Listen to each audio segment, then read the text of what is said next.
সুপ্রিয় শিক্ষার্থীবৃন্দ, আসসালামু আলাইকুম। খালিশপুর মাধ্যমিক বিদ্যালয়ের অনলাইন ক্লাসে তোমাদের স্বাগত জানাচ্ছি। আজ আমরা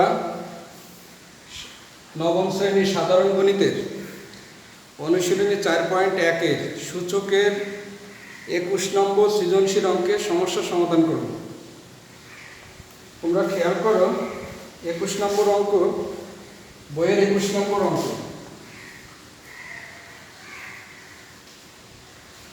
এখানে বলছে যে p = x to the power a, q = x to the power b এবং r = x to the power c। তাহলে ক নম্বর p টু দি পাওয়ার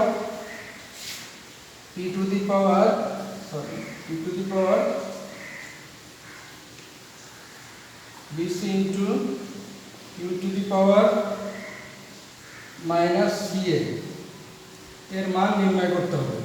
আচ্ছা, আমরা প্রথমে দেওয়া আছে এটা আমরা লিখে নিই। দেওয়া আছে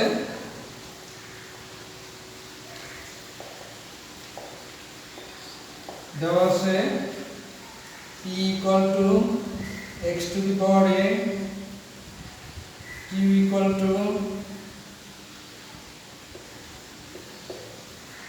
x to the power b। অতএব p two the power bc into q two the power -ca এর মান নির্ণয় করতে হবে। তাহলে দেখো যে p এর মান হলো x to the power a, তাহলে x to the power a পাওয়ার হলো bc ইন্টু q এর মান হলো x to the power b পাওয়ার হলো -ca। তাহলে কি হবে, x টু দি পাওয়ার পাওয়ারের সাথে পাওয়ার কি হবে, গুণ হবে। এখানে abc into q two the power -abc, sorry x to the power -abc। এখন বেস যদি একই থাকে তাহলে একটা কমন নিতে পারি, তাহলে x কমন নিলাম, আর গুণের সময় পাওয়ার আছে, যোগ হয় abc abc। তাহলে x টু দি পাওয়ার হলো 0। আমরা জানি যে কোনো জিনিসের পাওয়ার যদি 0 হয় তাহলে তার মান হলো 1, সূচকের নিয়ম অনুসারে।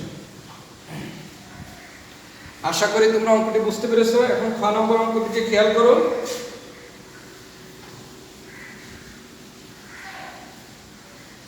খ নম্বর হলো,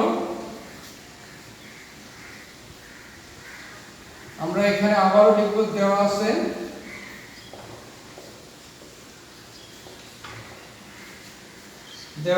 p = x to the power a, q = x to the power b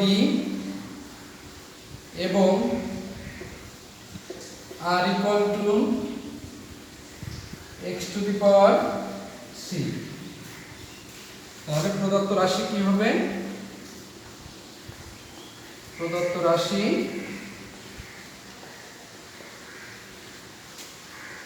p ভাগ q পাওয়ার হলো a প্লাস b গুণন q ভাগ r পাওয়ার হলো b প্লাস c ভাগ 2 ইন্টু rp পাওয়ার হলো a মাইনাস c এর মান বের করতে হবে। এখন দেখো, আমরা মানগুলো বসিয়ে দিই। p এর মান কত? x to the power a, আর q এর মান হলো x to the power b whole to the power a plus b গুণন q এর মান হলো x to the power b, r এর মান হলো x to the power c, এর পাওয়ার হলো b প্লাস c ভাগ 2 ইন্টু r এর মান হলো x to the power c into p এর মান হলো x to the power a পাওয়ার হলো a মাইনাস c। দেখো এখানে দুইটা x এর ভিতরে একটা বেস, যেহেতু x এবং ভাগ আকারে আছে তাহলে আমরা x কমন নিতে পারি, আর ভাগের সময় পাওয়ার হবে বিয়োগ। এ মাইনাস বি, আর এর পাওয়ার আছে এ প্লাস বি, গুণন এটাও তাই হবে x to the power B minus C, power হলো বি প্লাস সি, ভাগ 2 ইন্টু বেস এক্স, আর এক্স হচ্ছে গুণ আকারে আছে, তাহলে আমরা এক্স কমন নিলাম, আর পাওয়ার আছে গুণের সময় পাওয়ার হবে যোগ এ প্লাস সি, আর এখানে হলো এ মাইনাস সি। দেখো এখন এক্স পাওয়ার আছে a plus b into a minus b, তাহলে সূত্র কি হবে a square minus B square গুণন x to the power b square minus C square ভাগ 2 ইন্টু এটা কি হবে x to the power A square minus C square. দেখো এই দুটো গুণ আকারে আছে, তাহলে এই এক্স এবং এক্স এর ভিতরে একটা এক্স কমন নিলাম, আর গুণের সময় পাওয়ার যোগ করে দেব, তাহলে এ square minus B square plus B square minus C square ভাগ 2 into x to the power A square minus C square, তাহলে plus B square minus B square কেটে গেল, তাহলে এই X to the power A square minus C square ভাগ 2 X to the power A square minus C square. তাহলে আমরা ভাগ করে দেব X to the power A square minus C square ভাগ 2 into x to the power A square minus C square. দেখো উপরের দিকে আমরা একটু মুছে দিই,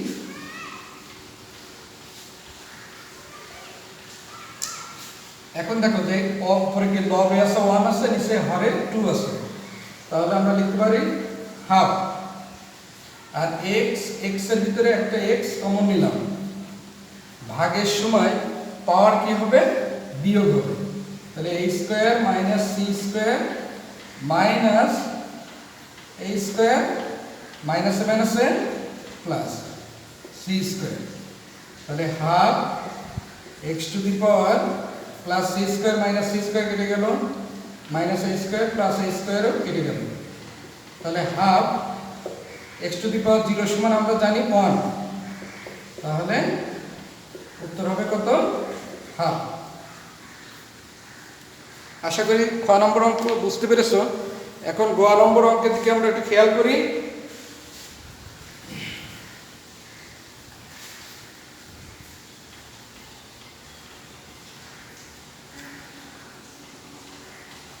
গ নম্বর অঙ্কের দিকে খেয়াল করো সবাই, বাম পক্ষ দেব এখানে, যেহেতু এটা দেখাতে বলছে বাম পক্ষ ইকুয়াল টু ডান পক্ষ,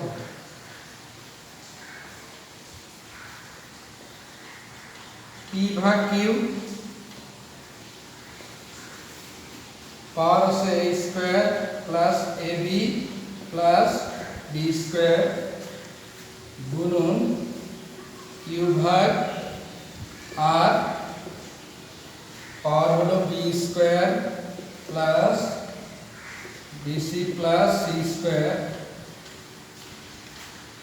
গুণ আর ভাগ পি, পাওয়ার হলো c square plus c a plus a square. এখন দেখো আমরা মানগুলো বসিয়ে দিই। পি এর মান কত x to the power a, q এর মান হলো x to the power b, a square plus a b plus B square গুণন কিউ এর মান হলো x to the power b, r এর মান হলো x to the power c, power হলো b square plus b c plus c square গুণ r এর মান হলো x to the power c, p এর মান হলো এক্স টু দি পাওয়ার এ, পাওয়ার হলো c square plus c a plus a square. এখন দেখো এক্স এবং এক্স এর ভিতরে একটা কমন নিলে কি হবে, এক্স টু দি পাওয়ার ভাগের সময় পাওয়ার আছে বিয়োগ হয়ে যাবে, a square plus a b plus B square গুণন এই পাশেও তাই হবে b minus c, b square plus b c plus c square গুণ x to the power c minus a power হবে c square plus c a plus a square. আচ্ছা, আমরা একটা সূত্র জানি যে a cube minus b cube, উৎপাদকের সূত্র হলো এ মাইনাস বি ইন্টু কত a square plus a b plus B square. দেখো a minus b into a square plus a b plus B square, তাহলে আমরা লিখতে পারি a cube minus b cube.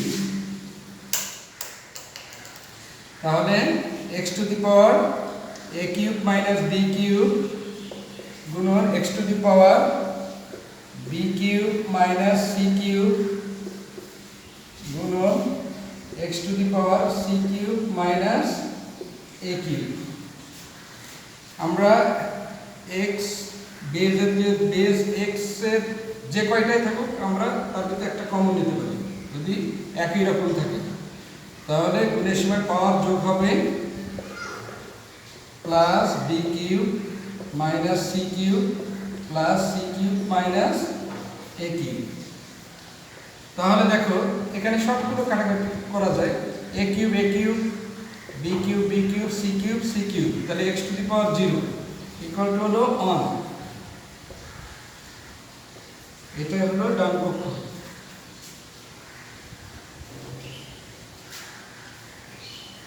দেখানো